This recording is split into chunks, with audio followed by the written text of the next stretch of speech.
Vamos a concluir el libro de Ruth y en un momento aquí vamos a ir a Ruth capítulo 4, pero antes vamos a empezar con un retrospectiva, un flashback se puede decir del Antiguo Testamento. Sabes, ves algunos programas de televisión o películas y empiezan como un flashback. Necesitas saber qué pasó en el pasado para que puedas apreciar lo que está pasando en el presente. Así que esto te ayudará a apreciar lo que leemos en el capítulo 4 de Ruth.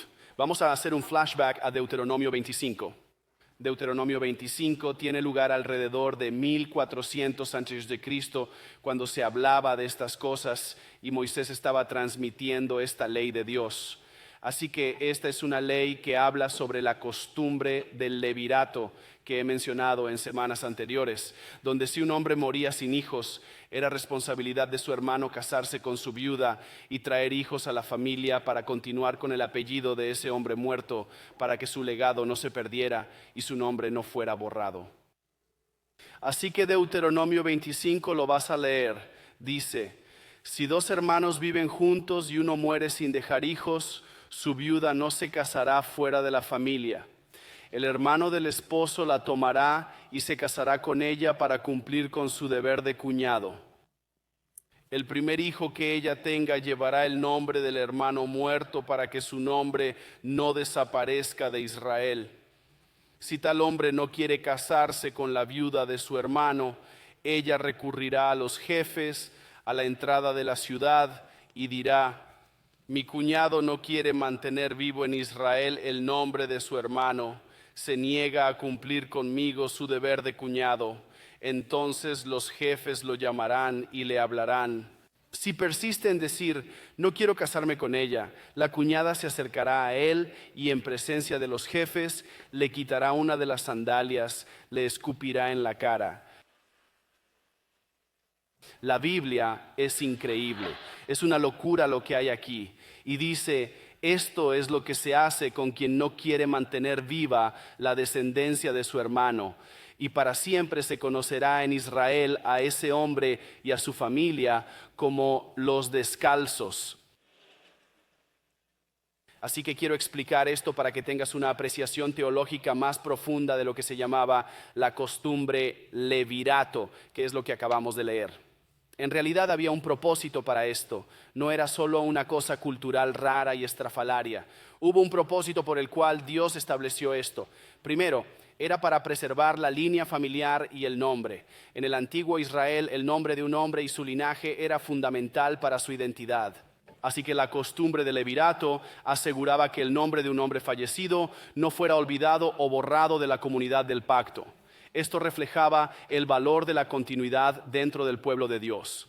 Esto era fundamental porque la promesa original de Dios a Abraham se refería a la bendición, la tierra y la descendencia. Y todas estas cosas estaban ligadas a líneas familiares. Así que es muy importante. El segundo propósito esto era para la protección de la herencia de la tierra. Teológicamente, la tierra de Canaán, lo que hoy llamaríamos Israel, fue un regalo de Dios a Israel y fue distribuida entre las 12 tribus y familias. Puedes leer sobre esto en Números 26 y Josué 13 al 21. Si un hombre moría sin heredero, su tierra podía perderse para su familia y ser absorbida por otras familias, lo que alteraba la asignación divina de Dios. Así que la costumbre levirato aseguraba que la tierra permaneciera dentro de la familia tal y como Dios la había asignado originalmente. Tercer propósito, esto proveía cuidado para la viuda. Esta costumbre refleja la preocupación de Dios por los vulnerables, que era un tema recurrente en toda la Torá. Se puede leer sobre esto en Deuteronomio 10.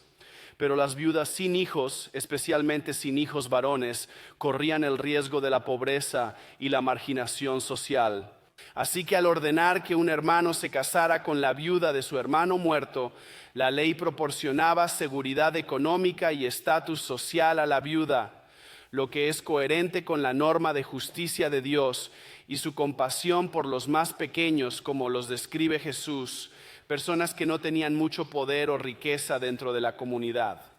El cuarto propósito era que había una responsabilidad redentora que se ilustra con esta costumbre. El deber levirato subraya el principio teológico de la responsabilidad comunitaria. La obligación del hermano de redimir el linaje del difunto es paralela al concepto más amplio de redención en la teología de Israel. Dios es un redentor, y eso se revela por primera vez en Éxodo 6, donde redime a su pueblo de la esclavitud en Egipto. Enfatiza esta costumbre, enfatiza que los miembros de la familia eran administradores del bienestar de los demás, y lo que refleja el gran plan redentor de Dios. Y a menudo pensamos en nosotros mismos como individuos, como estadounidenses, pero se nos recuerda la naturaleza comunitaria del vínculo del pacto que tenemos en Jesús cuando nos reunimos como iglesia. Como iglesia, tenemos el mismo tipo de responsabilidad comunitaria por el bienestar de los demás. Y en quinto lugar, había una responsabilidad moral y social. Había un ritual de vergüenza pública sobre el que has leído. Ahora, acabas de leer conmigo una mujer escupiendo en la cara de este hombre porque no cumplía con su deber. Vamos, hay un momento y un lugar para una vergüenza pública. Amén. Tenemos que traer eso de vuelta, creo, tal vez de alguna manera. Pero era muy grave no cumplir con tu deber con la comunidad del pacto. Esto reforzaba que las acciones individuales repercuten en la comunidad. Para eso servía esa costumbre. Con todo esto en mente, podemos avanzar 300 o 400 años hacia el futuro, en la época de Jueces, donde se desarrolla el libro de Ruth. Y antes de entrar en el capítulo 4, les daré un pequeño resumen de lo que había sucedido hasta ahora. Había un hombre llamado Elimelec, un hombre israelita, que tomó a su familia de su ciudad natal en Belén y se fueron a la tierra de Moab. Como había hambre en la tierra, llevó a su esposa, Noemí, y a sus 2 hijos, Malón y Quilión. Y sus 2 hijos se casaron con mujeres moabitas, lo cual estaba prohibido para el pueblo de Dios. Pero debido a las malas decisiones de esta familia, Elimelec nunca debió haber salido de su tierra. Dios hizo que muriera prematuramente, y sus 2 hijos murieron prematuramente. Y eso dejó a Noemí, la viuda de Elimelec, realmente en un mal lugar, sin hijos, sin esposo. Estaba en muy mala situación. Así que decidió volver a su tierra natal de Belén, y sus 2 nueras estaban realmente disgustadas.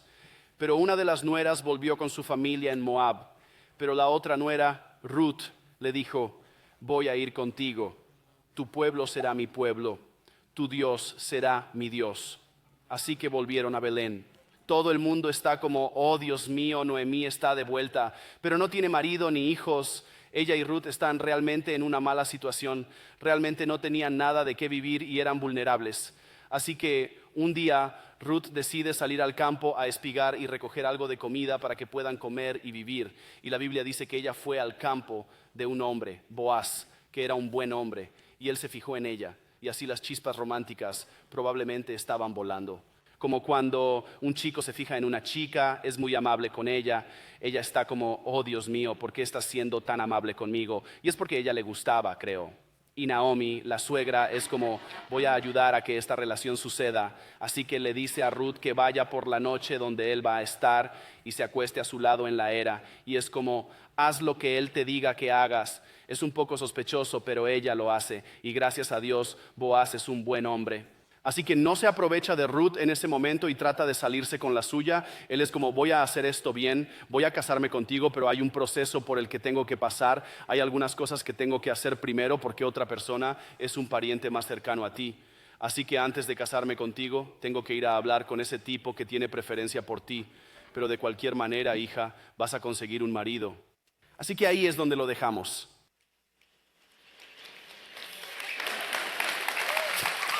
Muy bien, Ruth capítulo 4, versículo 1 dice: Boaz por su parte subió hasta la puerta de la ciudad y se sentó allí.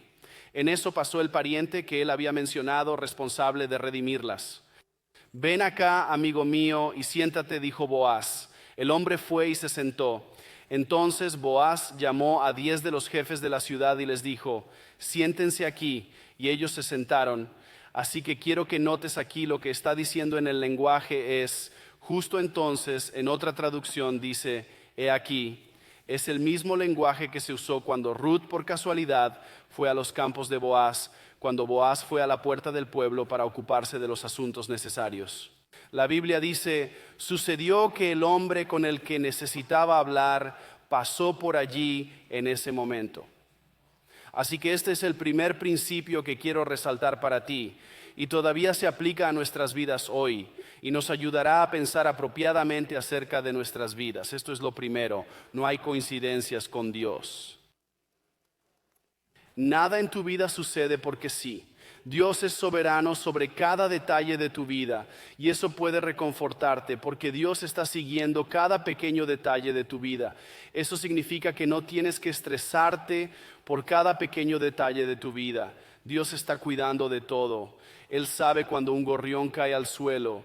Él conoce el número cada vez menor de pelos de mi cabeza. Él tiene todas estas pequeñas cosas bajo control. Así que algunos de ustedes se preocupan por los pequeños detalles. No necesitas preocuparte por pequeños detalles. Y al mismo tiempo hay como una palabra de precaución unida a esta comodidad. Al mismo tiempo, no todas las pequeñas cosas que suceden en tu vida importan. Dios conoce cada pequeña cosa de tu vida y se ocupa de cada pequeño detalle de tu vida, pero no todo en tu vida tiene un significado más profundo. No todo lo que sucede es una señal. Y algunos de ustedes necesitan escuchar eso porque pueden volverse un poco supersticiosos y raros y empiezan a buscar un significado más profundo en todo lo que sucede. Como ya sabes, dije esta cosa y luego un pájaro voló sobre mi cabeza y yo estaba como, ¿qué significa eso? ¿Qué representa ese pájaro? Era solo un pájaro, señora, y no significa nada, ¿sabes? Anoche soñé que mi almohada me comía. ¿Qué significa eso? Significa que no deberías haber comido tan tarde antes de acostarte. Eso es lo que significa. No creo que tenga un significado más profundo. Así que no hay que ir por la borda buscando un significado o una señal en cada pequeña cosa. De lo contrario, puedes tener parálisis espiritual por análisis. Y ni siquiera puedes tomar decisiones básicas porque estarás orando sobre cada pequeña cosa y tratando de descifrar cada pequeña cosa. Pero no tienes que preocuparte por cada pequeña cosa porque Dios va a trabajar todas estas pequeñas cosas juntas para su propósito. Boaz es claramente alguien que impone respeto. Fíjate que le dice a este hombre, siéntate, y el hombre se sienta. Él va y reúne a 10 ancianos, ven aquí, siéntate, y ellos vienen y se sientan. Comunica que es un hombre bueno y respetado por la comunidad. Quiero destacar algo más del texto que hemos leído. Le dice al pariente más cercano, ven aquí, siéntate, amigo.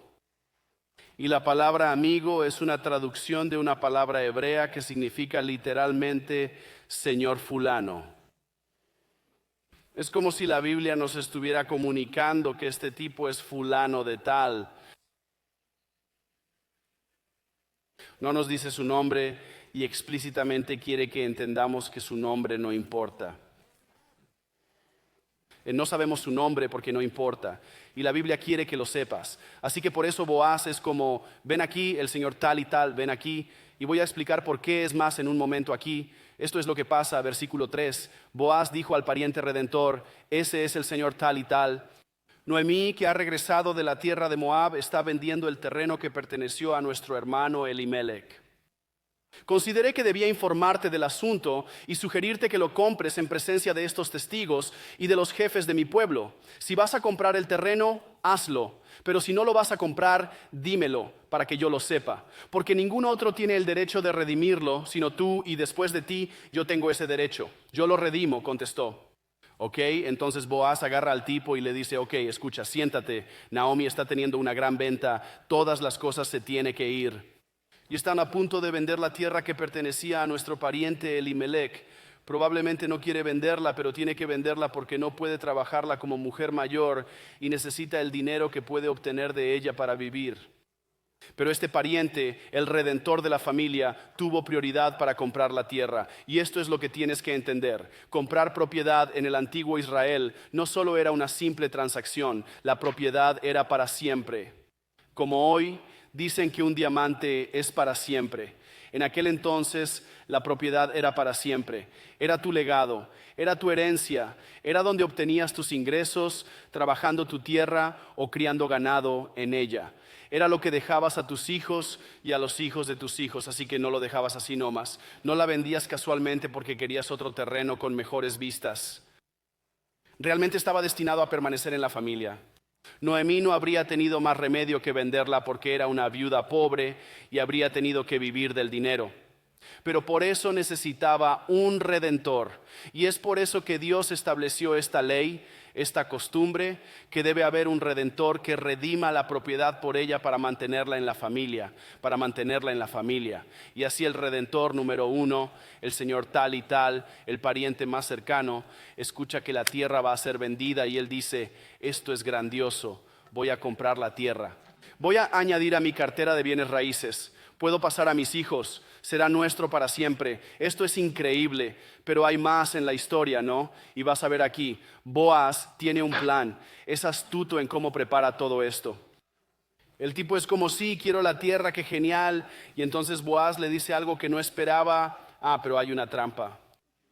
Boaz aclaró: el día que adquieras el terreno de Noemí, adquieres también a Ruth la moabita, viuda. Así podrá tener hijos que lleven el apellido de su marido y mantener la tierra en la familia. Así que el tipo dice: sí, quiero la tierra, hagamos un trato. Y Boaz es inteligente. Él es como: solo hay una cosa. Si usted compra la tierra, hay una chica que viene con él, una chica de Moab. Y ella es la viuda. Y ella va a esta manera, tienen la oportunidad de tener un hijo y mantener la tierra en la familia. Y está dejando muy claro que Ruth tiene un derecho legítimo sobre la tierra, aunque sea moabita. Y ella no va a ser barrida debajo de la alfombra y no vamos a fingir que no existe. Es la viuda del hijo de Elimelech. Ella tiene derecho a la tierra. Sí, y mencionó que es moabita, porque los israelitas tenían prejuicios contra los moabitas, pero en el buen sentido. Se suponía que no debían casarse con ellos, y habría sido un poco raro para este tipo de alguna manera. Así que Boaz fue inteligente en la forma en que presentó esto. Sé que quieres la tierra, pero también hay una chica que viene con la tierra. Así que tenía una estrategia en la forma en que lo estableció. Se aseguró de enfatizar que Ruth era una mujer moabita. Y este es el siguiente punto que quiero decirles. Está bien que los cristianos sean astutos. El diablo no debería ser el único con estrategia. Nosotros también deberíamos ser estratégicos en cómo buscamos avanzar el reino de Dios. Recuerden que Jesús les dijo esto a sus discípulos. Les dijo: presten atención, yo los envío como ovejas en medio de lobos. Por tanto, sean astutos como serpientes y sencillos como palomas, sabios como serpientes, inocentes como palomas. En las Escrituras, en una antigua costumbre, se pensaba que la serpiente era astuta, y el diablo es a menudo representado en las Escrituras como la serpiente. Está muy claro que es astuto, es una serpiente astuta. Volviendo al jardín del Edén, tuerce la palabra de Dios un poco sutilmente para engañar a Eva, para que desobedezca a Dios. Es astuto, es estratégico. Vino a Jesús cuando Jesús ya había estado ayunando y habría estado cansado y hambriento en el desierto. Fue entonces cuando el diablo apareció para tratar de tentar a Jesús. Así que el diablo era astuto, el diablo era estratégico. Y Jesús quiere que sepamos como sus seguidores que nosotros también debemos ser estratégicos, debemos ser inteligentes también. Dios te dio un cerebro, úsalo. Pero al mismo tiempo hay una diferencia. Él está diciendo: sean astutos como serpientes, sean sabios como serpientes, pero inocentes como palomas. La diferencia es que el diablo era astuto y malvado. Se supone que debemos ser inteligentes y estratégicos, pero inocentes, no malvados, no inteligentes para ser egoístas. O no ser estratégicos para hacer el mal, sino que debemos ser estratégicos e inteligentes con buenas motivaciones. Así que eso es lo que Boaz está haciendo. Y el señor tal y tal se da cuenta de que Ruth, la mujer moabita, viene con la propiedad. Ahora no está tan interesado. Versículo 6 dice: entonces no puedo redimirlo. Y él respondió el pariente redentor: porque podría perjudicar mi propia herencia. Redímelo tú. Te cedo mi derecho. Yo no puedo ejercerlo. Eso es lo que dice. Así que la razón era: probablemente el señor fulano tenía sus propios hijos y tenía su propio plan de sucesión establecido. Pero si tenía un hijo con Ruth, eso pondría en peligro su plan de sucesión. Tal vez enfadaría a sus hijos tener que dividir su herencia con este nuevo chico, ¿verdad? Así que él quería la tierra, pero no quería el equipaje que venía con la tierra. ¿Lo ves? Para él la tierra era valiosa, pero la chica era equipaje. Así que pensó que estaba renunciando a su derecho a comprar la tierra porque no quería a la chica, pero en realidad estaba renunciando a algo más grande que la tierra. Estaba renunciando a la oportunidad de tener un legado que perduraría a lo largo de la historia, que es por lo que hoy le llamamos el Señor tal y tal. ¿Sabes su nombre? No, porque no importa cómo se llame. ¿De quién conocemos el nombre? Boaz, el hombre que dio un paso adelante para cuidar de la mujer, pero consiguió la tierra y también llegó a ser un antepasado del Hijo de Dios. Y ahora recordamos el nombre de Boaz, ¿verdad? Su nombre se menciona así como el de David y Jesús. Y cuando Salomón construyó el templo, le puso el nombre de Boaz a un pilar del templo. Su nombre perdura porque estuvo dispuesto a dar un paso adelante. Pero piensa en cómo el Señor tal y tal era como, oh no, yo no quiero a la chica. Tú encárgate de esto. ¿Crees que años más tarde Ruth lloraría hasta quedarse dormida por el dolor de haber sido rechazada por el Señor tal y tal? No, ella estaba agradecida de que él la rechazara para que Boaz pudiera casarse con ella. Este es un punto importante que quiero enfatizarte. Algunas de las bendiciones más grandes en tu vida vendrán como resultado de quien te rechaza. Creo que la mayoría de nosotros hemos experimentado el rechazo en un momento u otro, ya sea tan inocente como que nadie te escogió para estar en su equipo de kickball, o tan doloroso como que un padre te abandonó. Alguien no quiso salir contigo. Alguna empresa no quiso contratarte, alguna chica dijo que no cuando le pediste que se casara contigo y es doloroso ser rechazado. Cargamos con el dolor del rechazo y aquí está la clave para sanar del dolor del rechazo. Tienes que entender que cada rechazo fue en realidad una redirección al mejor plan de Dios para tu vida. Así que ahora puedes dar gracias a Dios por esa empresa que no te volvió a llamar para una segunda entrevista, porque eso te prepara para un trabajo mejor. Puedes alabar a Dios por el tal y tal que no te invitó a salir, porque iba a venir un hombre mejor para invitarte a salir.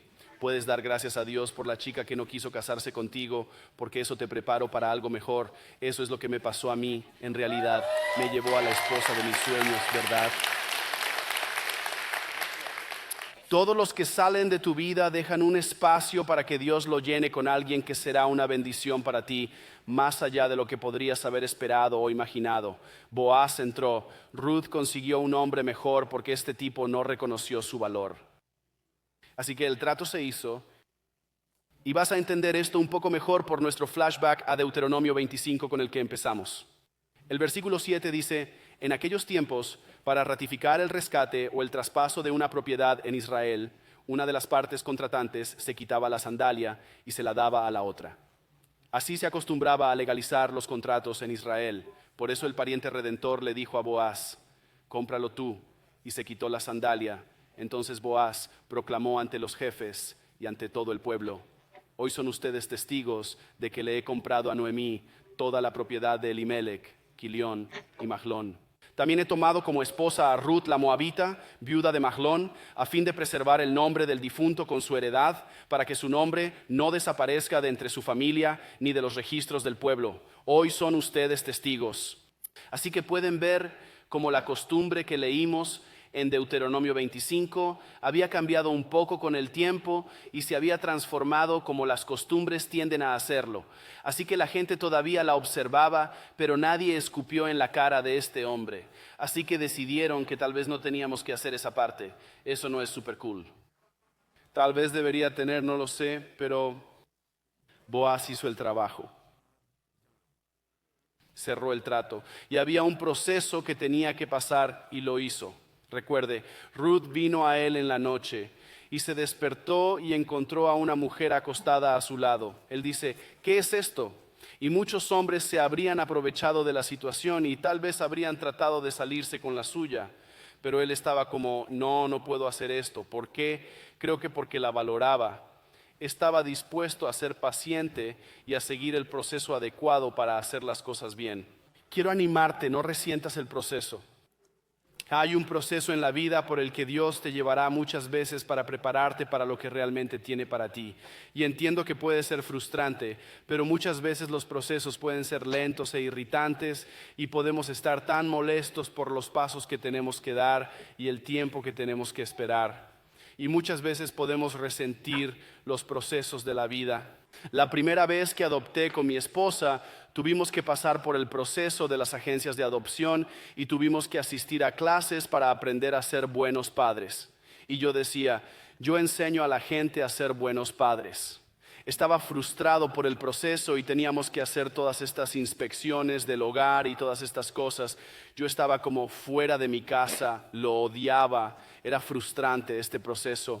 Pero pasamos por el proceso y Dios usó el proceso y nos bendijo más allá de lo que podríamos haber esperado.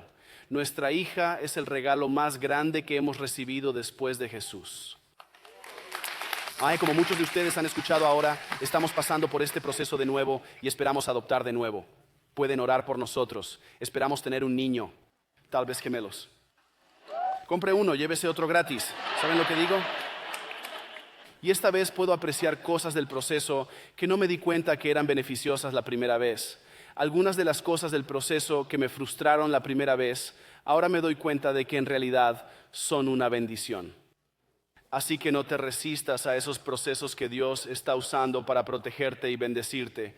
Cuando fui llamado por primera vez al ministerio, pasé años como pastor asistente y había veces como pastor asistente que pensaba como muchos piensan. Pensaba que si yo estuviera a cargo las cosas serían diferentes.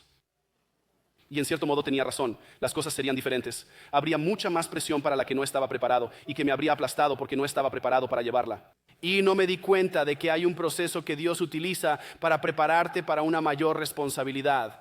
Tienes que pasar algún tiempo sirviendo antes de estar listo para liderar. Como Dwight Schrute tuvo que ser asistente del gerente regional antes de poder ser gerente regional. ¿Entiendes lo que digo? Así que no quieres resistir el proceso o resentir el proceso porque Dios usará ese proceso muchas veces para prepararte para cosas más pesadas, para cosas más grandes. Y si tratas de tomar atajos alrededor de ese proceso, en realidad no va a pagar de la manera que tú piensas que lo hará. Boaz pasó por el proceso. Él estaba como, espera aquí, tengo que ir a las puertas de la ciudad. Hay un tipo con el que tengo que hablar. Vamos a hacer una cosa con sandalias delante de testigos. De una manera u otra, chica, vas a conseguir un marido. Y al pasar por este proceso, le mostró a Ruth que la valoraba por lo que ella era, no solo por lo que podía obtener de ella. Y yo les diría esto a los hombres de nuestra iglesia: tratar bien a una mujer es un reflejo de su valor. Y existe la tentación de mirar a una mujer solo como un objeto de gratificación. Y el mundo te dirá que consigas lo que puedas, pero tienes que reconocer que cada mujer con la que te cruzas es una hija de Dios. Ha sido creada a imagen de Dios y necesita ser tratada con dignidad y respeto. Y al tratarla con respeto, en realidad estás mostrando respeto a Dios. Y por eso te digo esto: si estás en una relación con alguien y has tratado de tomar atajos en la relación en vez de seguir el proceso de Dios, entonces necesitas rectificar eso, arrepentirte ante Dios, arrepentirte ante la mujer a la que has agraviado y hacer lo correcto lo más pronto posible. Tenemos algunos chicos en nuestra iglesia, en realidad. Tenemos algunos chicos en nuestra iglesia. Estoy tan orgulloso de ti. He escuchado muchas historias en las últimas semanas de hombres que vivían con una mujer con la que no estaban casados. Y como hemos estado estudiando Ruth, Dios te convenció que necesitabas hacer lo correcto. Notaste que yo no vine a tu casa a golpear la puerta para decirte necesitas hacer lo correcto. Prediqué un sermón de la palabra de Dios y el Espíritu Santo te convenció que necesitabas hacer lo correcto. Y ahora te vas a casar. Es asombroso, pero ahora te estás casando y ahora Dios puede bendecir tu relación porque estás siguiendo su proceso.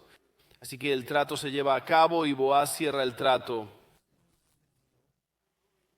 Si luego dice esto en el verso 11: los jefes y todos los que estaban en la puerta respondieron: somos testigos. Que el Señor haga que la mujer que va a formar parte de tu hogar sea como Raquel y Lea, quienes juntas edificaron el pueblo de Israel. Que seas un hombre ilustre en Efrata y que adquieras renombre en Belén. Corsish Horse. Que por medio de esta joven el Señor te conceda una descendencia tal que tu familia sea como la de Fares, el hijo que Tamar dio a Judá. Nótese esta bendición proclamada sobre Boaz y su futura esposa Ruth. Por los testigos que estaban allí, y hay una mención específica de Pérez, el hijo de Tamar y Judá. Que Ruth te dé un hijo como Pérez, el hijo de Tamar y Judá. Hemos estudiado el libro de Ruth durante algunas semanas. Si estuviste aquí la semana pasada, viste que se pone un poco picante y un poco escandaloso. Pero si pensaron que eso era escandaloso, esperen a escuchar lo que pasó con Judá y Tamar. ¿De acuerdo? Esta es una referencia a Génesis 38 y hay otro nivel de escándalo allí. Bien, te contaré la historia. Así que Judá era uno de los hijos de Jacob y el líder de una de las 12 tribus de Israel. Y cuando fue a conseguir una esposa para su hijo mayor llamado Ur, consiguió una mujer cananea, lo cual era un no, pero le dio una esposa, una mujer cananea llamada Tamar. Y Ur, el hijo mayor de Judá, era un hombre malvado y por eso Dios lo mató. Así que de acuerdo con la costumbre levirato, el segundo hijo de Judá fue dado a Tamar para que fuera su marido y le diera un hijo que sería el hijo de su hermano muerto. Y entonces lo que hace Onán, este segundo hijo, es que aprovecha la oportunidad y tiene sexo con Tamar, pero luego la Biblia dice que desperdiciaría su semen en el suelo. Que es la primera vez que he dicho semen en un sermón. Y debería fingir que no es para tanto y actuar con mucha madurez, pero me siento un poco incómodo al respecto. Y esto es lo que a veces se conoce como el pecado de Onán. Y la gente malinterpreta de lo que realmente está hablando, porque tal vez solo lo han leído en la versión Reina Valera. Pero estaba describiendo que él estaba teniendo relaciones sexuales con esta mujer, pero no completar la tarea que se suponía que debía completar. Estaba aprovechando la oportunidad, pero no cumpliendo con su deber hacia la familia y hacia su hermano muerto. Y así Onán pecó y Dios mató a Onán también. ¿No te alegras de que no vivamos en el Antiguo Testamento? Sí, porque muchos de nosotros no lo habríamos logrado, no estaríamos aquí. Así que ahora Judá se pone nervioso porque tiene 2 hijos muertos. Y él es como, bien Tamar, hija en ley, esperar alrededor, y cuando mi tercer hijo se hace un poco mayor, me casaré con él y él puede darle un hijo. Así que el tiempo pasa, el tercer hijo se hace un poco mayor, pero Tamar no se casa y ella está impaciente y ha estado esperando y se han aprovechado de ella y ella dice, estoy harta de esto. ¿Y qué pasa? Judá, su esposa muere, se convierte en viudo y Tamar es como, ahora es mi oportunidad. Así que se disfraza de prostituta y engaña a su suegro Judá para que tenga sexo con ella. Él cree que está teniendo sexo con una prostituta, pero en realidad era Tamar, su nuera. Y piensa que no va a pasar nada, que nadie se va a enterar, pero pasan unos meses y a Tamar se le empieza a crecer la panza y la gente se pregunta, ¿qué pasa? ¿Estás embarazada? Y ellos dicen, ¿estás embarazada? Y van a Judá y dicen, esta chica está embarazada, y él dice, qué irresponsable, deberíamos quemarla. Y ella es como, no tan rápido. El padre de mi bebé es en realidad usted, mi suegro. Y Judá fue como, oh snap. No vamos a hacerlo de la quema en realidad. Y ahora cuando llega el momento de Tamar para dar a luz, ¿qué sabes? Salió que eran gemelos. Y el primer hijo está empezando a salir y saca la mano. Y la partera le ata un trozo de cordón rojo alrededor de la muñeca para indicar que era el mayor. Pero de repente le vuelven a meter la mano y el otro bebé sale primero. Y ese bebé se llama Pérez, que literalmente significa salirte. Pérez fue el bebé de regreso. Así que los ancianos le dicen a Boaz que Ruth te dé un bebé que vuelva a nacer como lo hizo Pérez. Que Ruth, una mujer moabita con la que es un poco escandaloso estar casada, te dé un bebé de la misma manera que Tamar, una mujer cananea con la que era un poco escandaloso estar casada. Ella no debería haber sido parte de la historia, pero lo fue y Dios decidió usarla de todos modos. Verán, solo estoy tratando de decirles que la Biblia es dramática. Algunos de ustedes han estado buscando drama en los lugares equivocados, viendo Real Housewives y Temptation Island. Deberían haber estado leyendo la Biblia sobre las amas de casa reales de Israel. ¿Verdad? Esto es más dramático que una telenovela. Pero quiero enfatizarte esto, que el drama familiar no te descalifica para ser usado por Dios. Es posible que necesites escuchar esto porque algunos de ustedes quizás tienen cosas desordenadas en su pasado familiar y dicen, oh, si alguien supiera mi familia loca. Pero si usted tiene un montón de drama en su historia familiar, en realidad podría ser una señal de que Dios tiene realmente grandes planes para usted, de acuerdo con lo que leemos en las Escrituras. A Dios le encanta tomar personas con pasados desordenados y usarlos para su buen propósito porque eso lo glorifica. A Dios le gusta cuando la gente te mira y piensa, hombre, si Dios pudo usarte, seguramente Él puede usarme a mí. A Dios le gusta eso. Él obtiene la gloria de esa manera en vez de nosotros obtener la gloria. Y entonces en el verso 13 dice, así que Boaz tomó a Ruth y se casó con ella. Cuando se unieron, el Señor le concedió quedar embarazada, de modo que tuvo un hijo. Las mujeres decían a Noemí, alabado sea el Señor que no te ha dejado hoy sin un redentor, que llegue a tener renombre en Israel. Este niño renovará tu vida y te sustentará en la vejez, porque lo ha dado a luz tu nuera, que te ama y es para ti mejor que 7 hijos.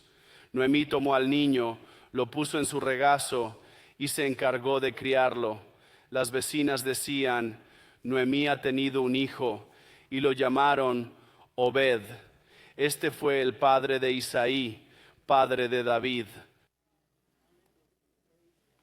Esta historia comenzó con Noemí perdiendo a su marido y enviudando, y luego perdiendo a sus 2 hijos y quedando vulnerable y empobrecida. Volvió a su tierra natal, a la tierra del pueblo de Dios, y en ese lugar Dios la restauró y le dio descendencia, le dio un hijo, le dio una familia, le dio un legado que ella creía perdido. Recuerda que cuando volvió a casa al principio, se rebautizó a sí misma Mara, que significaba amargada, porque todo le había sido arrebatado y sentía que no le quedaba nada bueno en la vida. No me llames Naomi, decía, que significa agradable. Llámame Mara, que significa amarga. Pero ahora aquí, al final de esta historia, se cierra el círculo con ella de nuevo. Y ahora ella tiene este bebé. Y ella es como, puedes llamarme Noemí de nuevo. Porque Dios ha restaurado lo que yo creía perdido. Nuestro Dios es un Dios de restauración. Eso es lo que hizo y eso es lo que hace y es lo que va a seguir haciendo. ¿Ves? Jesús nació a través de un legado de restauración. Y esto continúa cuando nacemos de nuevo a través de Jesús. Experimentamos el milagro de la restauración a través de la fe en Jesús. Aquellos que están vacíos son llenados. Los que tienen sed se sacian. Los que están rotos son curados. Aquellos que están muertos son levantados a la vida a través de la fe en Jesús. Y al final de la historia vamos a ver para todos nosotros que a través de la fe en Jesús experimentamos la restauración y la victoria. Es un milagro que viene porque Dios es bueno y Él está trabajando todas las cosas juntas para el bien. Si usted ha puesto su fe en Jesucristo, usted tiene un poco de conocimiento de la palabra de Dios como su historia va a resultar. Va a salir bien con todo lo que se perdió siendo restaurado a usted y algo más. Porque eso es lo que Dios hace. ¿Inclinarán sus cabezas conmigo? Dios, estamos agradecidos por tu palabra y estamos agradecidos por cómo nos anima en nuestras vidas. Quiero tomarme un momento primero, si eres alguien que aún necesita ser redimido del pecado. Esto sucede al poner tu fe en Jesucristo y creer que Él es el Hijo de Dios, que murió por tus pecados y resucitó, y que solo Él puede salvarte. Y si usted hasta este punto ha experimentado el hambre, o tal vez has experimentado una ruptura que has tratado de adormecer, de la que has tratado de curarte, pero has descubierto que nada puede curar esa ruptura. Tal vez has pasado toda tu vida preguntándote qué sentido tenía todo. Y quiero que sepas que Dios tiene un plan para tu vida y que a través de la fe en Jesús, lo que se ha perdido puede ser restaurado y lo que parece no tener arreglo en ti puede ser sanado a través de Jesucristo. Y si estás listo para dar ese paso de fe hoy y recibir a Jesús como tu Salvador y quieres rendir tu vida a Él, ¿orarías esta oración conmigo ahora mismo? Solo di: Dios, te pido que me redimas y pongo mi confianza en Jesús, Creo que Él es el Hijo de Dios y creo que murió por mis pecados en la cruz y creo que resucitó. Confío en que a través de Jesús puedo ser redimido. Y Dios, te pido que continúes guiándome por el resto de mi vida. Y te doy las gracias por amarme siempre. En el nombre de Jesús, amén, amén. ¿Quieren ponerse de pie conmigo? Quiero animarte a que si estás en medio de tu historia, esperando que las cosas funcionen y esperando que tus oraciones sean contestadas, lo que tienes que hacer es mirar hacia atrás a las cosas buenas que Dios ya ha hecho por ti. Y es mirando hacia atrás en las promesas ya cumplidas de Dios que tu alma se fortalece para seguir esperando los milagros futuros por los que estás orando. Así que lo que vamos a hacer ahora es celebrar la bondad de Dios y lo que ya ha hecho por nosotros, y eso nos dará fuerzas para seguir adelante. Hagámoslo, cantemos.